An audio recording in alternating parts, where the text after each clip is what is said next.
نبی صلی اللہ علیہ وسلم جب مکہ والوں سے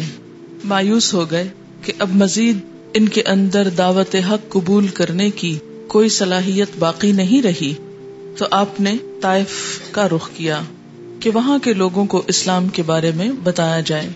ہو سکتا ہے کہ وہاں کے لوگ آپ کی بات قبول کر لیں یا آپ کی مدد کریں یا آپ کو پناہ دیں. چنانچہ آپ طائف کے لیے پیدل چل پڑے. پیدل، آپ کو معلوم ہے کہ کئی میل کا راستہ ہے یہ، اور پہاڑی راستہ ہے مکہ سے. آپ کے ساتھ آپ کے آزاد کردہ غلام زید بن حارثہ بھی تھے. راستے میں جس قبیلے سے بھی آپ گزرتے اسلام کی دعوت دیتے، اور اس طرح طائف پہنچے.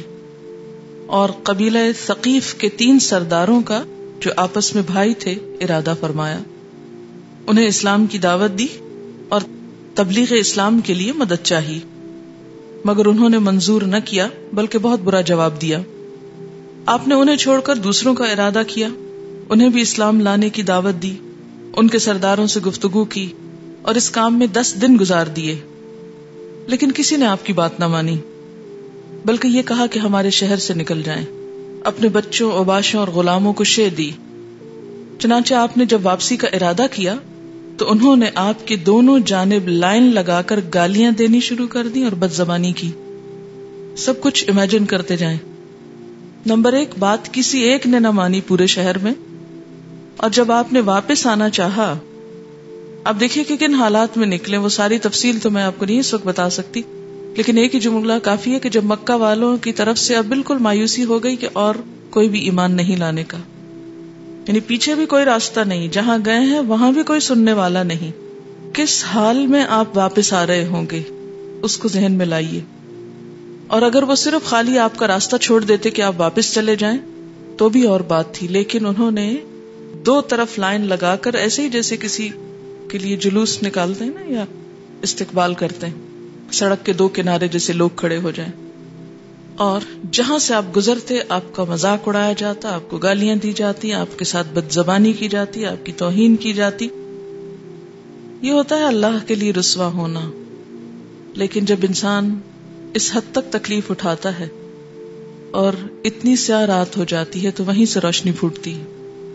اللہ کی دنیا میں وسائل کی کمی نہیں. اور حد یہ ہوئی کہ پتھر برسانا شروع کر دیے.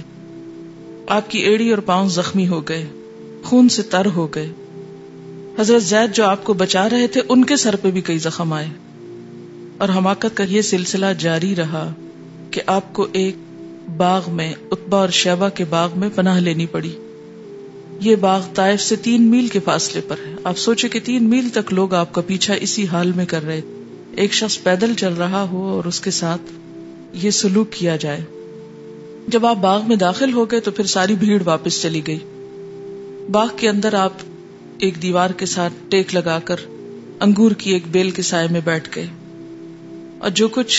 پیش آیا تھا اس کو یاد کر کے زخمی دل کے ساتھ ایک دعا مانگی. اور یہ دعا دعائے مستضعفین یعنی کمزور لوگوں کی دعا کے نام سے مشہور ہے. اللہم الیک اشکو ضعف قوتی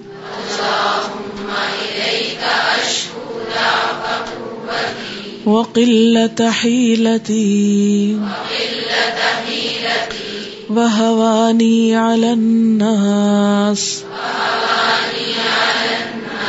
یا ارحم الراحمین انت رب المستضعفین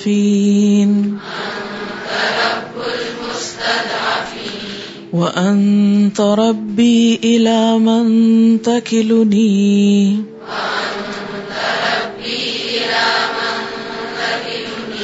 إلى بعيد يتجهمني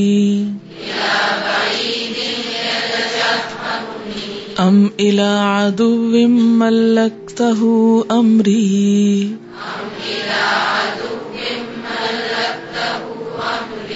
إن لم يكن بك علي غضب فلا أبالي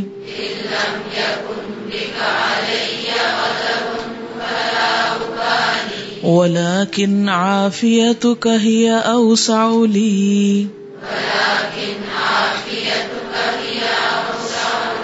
أعوذ بنور وجهك الذي أشرقت له الظلمات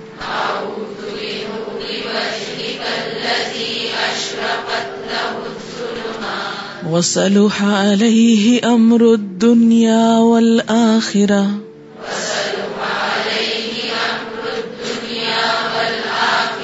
من أن ينزل بي غضبك أو يحل علي سخطك لك العتبى حتى ترضى ولا حول ولا قوة إلا بك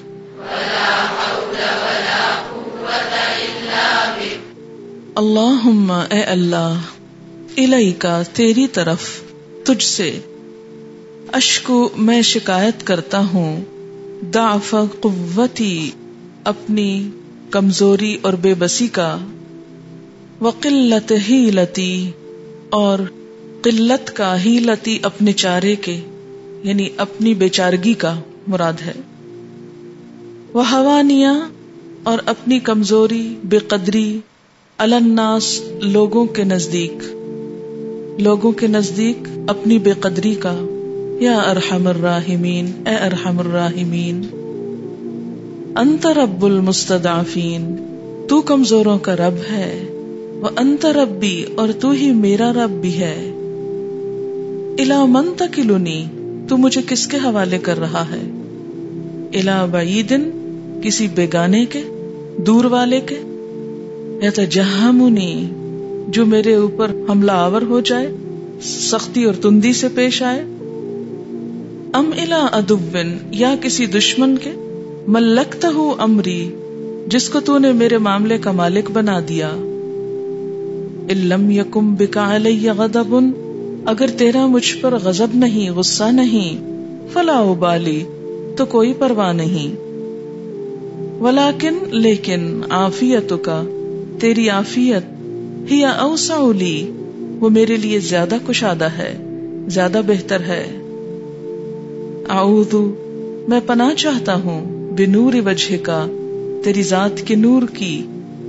الذی وہ جو اشرقت لہ الظلمات جس سے تاریکیاں اندھیرے روشن ہو گئے وصلح علیہ امر الدنیا والآخرہ اور جس پر دنیا اور آخرت کے معاملات درست ہو گئے من ان ينزل بی غضبک اس بات سے کہ تیرا غضب مجھ پہ نازل ہو او یحل علی سخطک یا تیرا عتاب مجھ پہ وارد ہو لک العتبی تیرے ہی لیے رضامندی چاہتا ہوں عتبہ رضامندی کی طلب تیری رضا چاہتا ہوں حتی ترضا یہاں تک کہ تو راضی ہو جائے اس وقت تک تیری رضا چاہتا رہوں گا جب تک کہ تو راضی ہو جائے ولا حول ولا قوت الا بک اور تیرے بغیر کوئی زور اور طاقت نہیں کبھی بھی غم کا موقع زندگی میں آئے لوگوں کی بے رخی لوگوں کی بے نیازی اور کبھی معاشرے میں اپنے آپ کو تنہا محسوس کریں کسی بھی ایسے موقع پر جب آپ سمجھے کہ سبھی ساتھ چھوڑ گئے اور خصوصاً دین کی وجہ سے کیونکہ یہ انبیاء کی سنت ہے اگر اللہ تعالیٰ کے حبیب محمد صلی اللہ علیہ وسلم پر یہ دن آیا دین کی وجہ سے کہ نہ اپنا شہر پناہ دے رہا ہے اور جس دوسرے شہر میں پناہ لینے کے لیے گئے ہیں اس کا معاملہ اپنے سے بھی زیادہ ناقدری کا بیگانگی کا سختی کا اور ذلت کا ہے کہ کوئی ایک شخص بھی ایسا نہیں بھلا کہ جو آپ کی پکار پہ لبیک کہے اجنبی حالت میں پرائے دیس میں نہ صرف یہ کہ گالیاں ٹھٹھے مذاق بلکہ پتھر بھی کھائے اتنے کھائے کہ زخمی ہو گئے اور آپ کو بچانے والا بھی زخمی ہو گیا اس حال میں اللہ کو پکارتے ہیں کبھی بھی ایسا موقع آئے کہ جب کوئی انسان آپ کی بے قدری کرے کوئی آپ کا مذاق اڑائے دین کی وجہ سے یا کوئی آپ کو تکلیف دے کر رلا دے یا اس راستے پر چلنا بہت مشکل اور دوبھر ہو جائے تو یہی دعا کرے کیونکہ اس دعا کے بعد پھر مدینہ کا راستہ کھلا تھا جہاں جا کر آپ صلی اللہ علیہ وسلم کے لیے پھر اور اسلام کے لیے ترقی اور وسعتیں ہی وسعتیں تھی. ہر رات کے بعد صبح ضرور ہوتی. دین کے راستے میں اللہ تعالیٰ کی آزمائش ضرور آتی ہے کہ بندہ اب دین پہ قائم رہتا ہے یا چھوڑ کر کسی اور طرف چل پڑتا ہے. یہی دراصل ٹیسٹ ہے. اور جو شخص اس وقت کامیاب ہو گیا اس کے لیے پھر دنیا میں بھی آگے راستے کھل جاتے ہیں اور آخرت کی کامیابی تو ہے ہی. اور اگر انسان اس وقت پھسل جائے اور اللہ سے ناراض ہو جائے تو دنیا بھی برباد ہوتی ہے اور آخرت بھی. بہت ہی رقت آمیز دعا ہے اور کبھی بھی بہت دکھی ہو کسی بھی وجہ سے تو اس کو پڑھ لیں, کیونکہ روئے ہوئے دل کے ساتھ اور دکھی دل کے ساتھ جب انسان دعا مانگتا ہے تو ویسے بھی اللہ تعالیٰ کی رحمت جوش مارتی ہے, دعا قبول ہوتی ہے اور انسان کا سارا غم ہلکا ہو جاتا ہے. کیونکہ شیطان اسی وقت آ کے انسان کو بہکاتا ہے کہ دیکھو تمہارے رب نے بھی تمہیں چھوڑ دیا جس کے لیے تم نے یہ سب کچھ کیا, اور پھر ایک گہری مایوسی طاری ہونے لگتی ہے انسان پر. ایسے میں بعض اوقات کوئی انسان بھی سنبھالا نہیں دے سکتا, صرف اللہ ہی کی ذات ہے جو انسان کو طاقت دیتی. تو اسی کی طرف رجوع کرنا چاہیے, اسی کو تھام لینا چاہیے.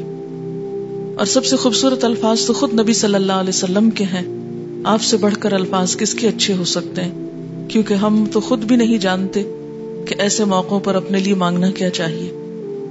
تو یہ آپ کی مہربانی ہے کہ آپ نے جو مانگا وہ ہم تک بھی پہنچا دیا. اللہم الیک اشکو ضعف قوتی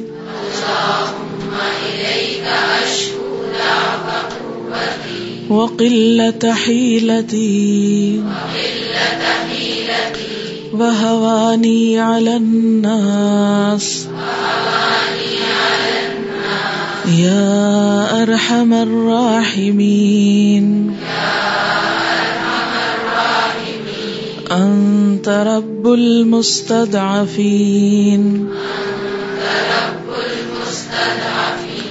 وانت ربی الی من تکلنی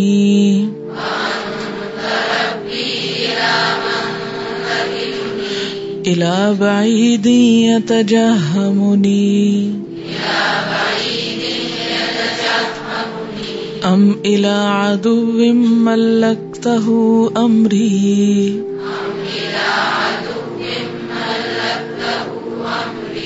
ان لم یکن بک علی غضب فلا ابالی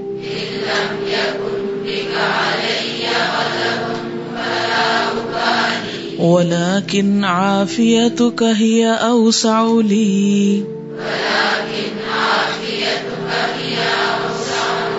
أعوذ بنور وجهك الذي أشرقت له الظلمات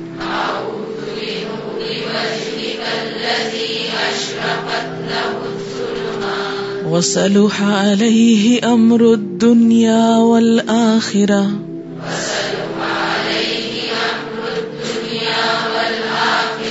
من أن ينزل بي غضبك أو يحل علي سخطك لك العتبى حتى ترضى ولا حول ولا قوة إلا بك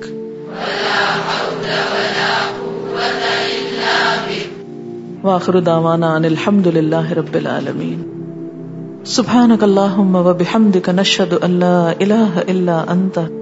نستغفرک ونتوب الیک. السلام علیکم ورحمۃ اللہ وبرکاتہ.